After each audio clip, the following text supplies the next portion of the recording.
It's Monday, the 28th of November. My name's Juan Brown. You're watching the Blanco Lirio channel, and the lead story on the national news today was this 1977 Mooney 201 perched precariously in these high-tension wires a mile short of the runway 14 at Maryland's Gaithersburg-Montgomery Airport while attempting to land in very foggy conditions.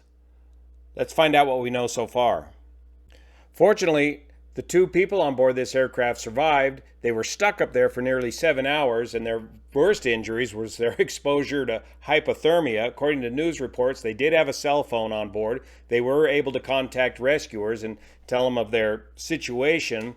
They conserved their cell phone battery, and it looks to me like ARFF crews were able to get the passengers, the pilot and the passenger, two people on board the airplane, out of the aircraft first before lowering the aircraft to the ground using these baskets here.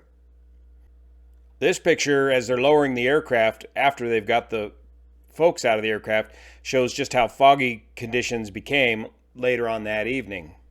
These photos come to us the way of Tom Brenner of the AP.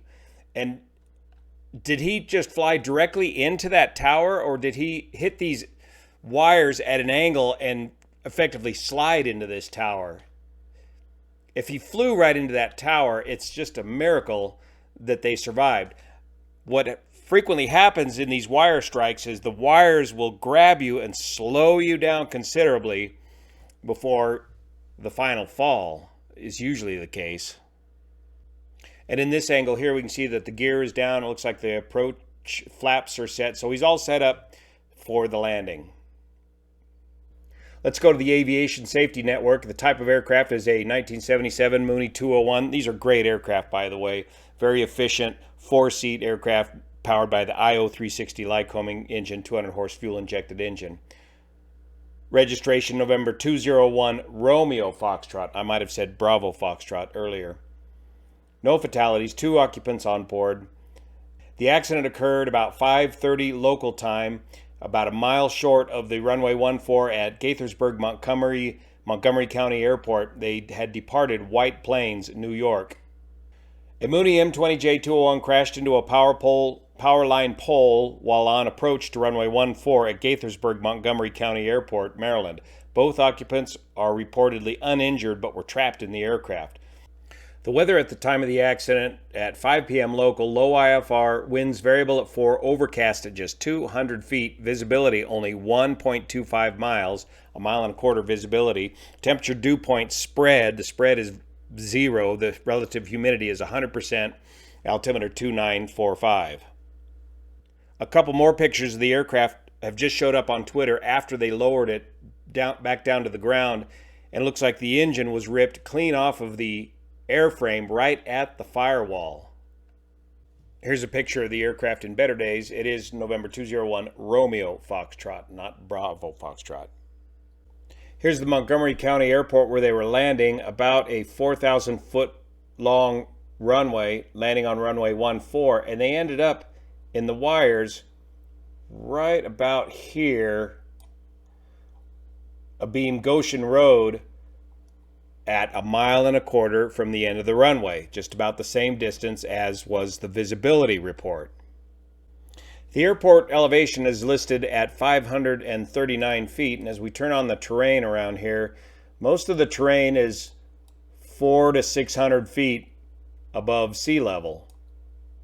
And as we look closer to where they impacted the power lines, the elevation of that terrain is about 400 feet above sea level. And then, of course, the power lines themselves are up another 100 to 200 feet.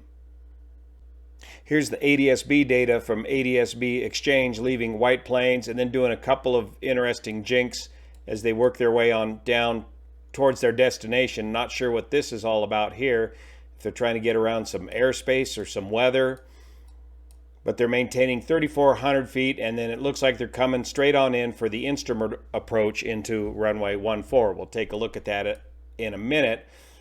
But this ADS-B data showing a barometric altitude, the final at 1,100 feet, which doesn't quite jive with the height of the power lines. But he's got it slowed down and he's working his way down on the instrument approach, and then it looks like he veers a little bit to the left of center line for the instrument approach and then impacts the power lines, and he's down too low. Here's the RNAV GPS runway 14 approach into Montgomery County Airport, which matches pretty well with his tracking data on the ADS-B exchange. We do not have the ATC audio tapes at this time to verify all this, but this is the approach that would give him the lowest minimums to this runway. Looking at the minimums for this instrument approach, depending on what equipment you have on board the aircraft, the minimums for this approach are either 1 mile or 1.5 miles. If you've got the vertical guidance capability on board the Mooney, you could fly the LPV version of this approach down to 301, with the 1 mile prevailing visibility being the limiting factor. Remember, the reported METAR report said 1.25 miles, so technically he had the visibility to do this instrument approach, even though the overcast was at 200 feet and the minimums here are 301. Remember, it's the visibility that's the driving factor. That 200 feet is just going to tell you that you're probably not going to break out and see the runway in time. With only lateral guidance, if you do not have the vertical guidance capability, the minimums for this approach go up to 1.5 miles. And the METAR said the visibility was 1.25 miles, so technically that would be below minimums. Part 91, you could still go down and take a look if you dare below minimums. In the airline world, we can't do that.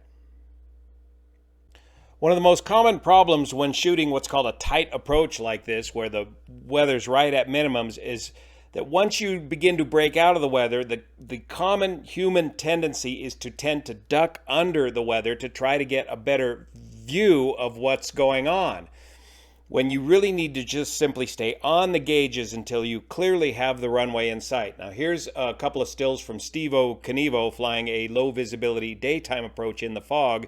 Here he's just now beginning to break out of the fog, and you can see the tendency is, well, if I can duck down closer to the ground, I'll be able to see my way to the airport. But no, you've got to stay on the gauges until the picture becomes a little bit clearer. Even once you begin to get the airport runway in sight, you may still be tempted to duck under or get lower. You got to stay on the glide path or stay at minimums until you've got the VASI or the visual glide path in sight. And that's from Steve-O Knievo's video, Into the Fog. So this one will be pretty easy for accident investigators to put together, as fortunately everybody survived in this accident and they'll be able to tell their story of what exactly happened. Thanks so much for your support of this channel, especially the folks over on Patreon that make this content possible. And if you haven't already, hit the subscribe button, because fully 70 to 80% of the people that are watching these videos and learning from them are not subscribed to the Blanco Lirio channel. Thanks for your support. See you here.